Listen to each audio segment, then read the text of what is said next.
আপনাদের কোথাও মিসম্যানেজ হলে আমাদেরকে যদি জানানো হয় তাহলে আমরা তখন হচ্ছে যে আমাদের জন্য ইজি হয়ে যায়।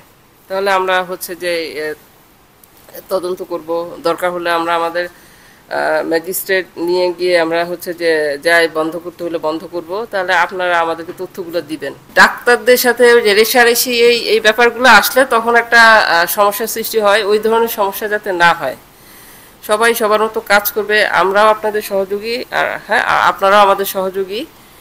কালকে যখন উনি আসলো করতে চাইলো, তো আমরা বললাম যে ওরা তো আমাদেরই একটা অংশ, এই জন্য আমি সাথে সাথে বললাম যে করেন। আমার যে সেক্ষেত্রে যে আপনারা যারা বললেন যে ফিজিওথেরাপি ডিগ্রি নাই, সেই ইনফরমেশনগুলো আমাদের লোকবল খুব বেশি না। যেমন আমি সিভিল সার্জন, আমার এখানে ডেপুটি সিভিল সার্জন নাই, আমার মেডিকেল অফিসার আছে 4 জন, এবং আমাদের কাজের ধরন তো অনেক রকম। হুম অনেক রকম, অনেক ইয়েতে যেতে হয়। তারপর আমাদের তো এমনি ডায়াগনস্টিক সেন্টারগুলোও আছে, ওগুলাকেও দেখতে হয়। তার মধ্যে এখন আপনারাও আছেন। তাহলে আপনাদের কোথাও মিসম্যানেজ হলে আমাদেরকে যদি জানানো হয় তাহলে আমরা তখন হচ্ছে যে আমাদের জন্য ইজি হয়ে যায়। তাহলে আমরা হচ্ছে যে তদন্ত করব, দরকার হলে আমরা আমাদের ম্যাজিস্ট্রেট নিয়ে গিয়ে আমরা হচ্ছে যে যাই, বন্ধ করতে হলে বন্ধ করব। তাহলে আপনারা আমাদেরকে তথ্যগুলো দিবেন, তাহলে এটা সহজ হবে আমাদের জন্য।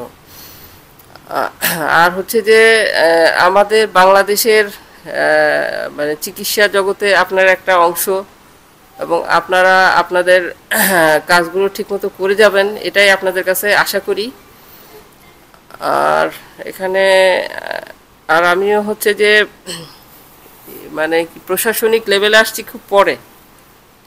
আগে আমি গাইনিতে কেরিয়ার ওটা অফ রেখে আমি প্রশাসনিক লেভেলে চলে আসছি। তো ওগুলো জানতেছি বিভিন্ন, যেমন একটু আগেই আমি হচ্ছে ড্রাগ লাইসেন্স নিয়ে আমাদের একটা মিটিং ছিল, যে ফার্মেসিগুলোর যে লাইসেন্স, ওটাও দেখলাম যে এখন অনলাইন করে ফেলছে সব। তো আপনাদের এগুলাও যে যতটা অনলাইন করে ফেলাতে অনেকটা স্বচ্ছ হয়ে গেছে, যে একজনেরটা দিয়ে আরেকজন আর করতে পারবে না।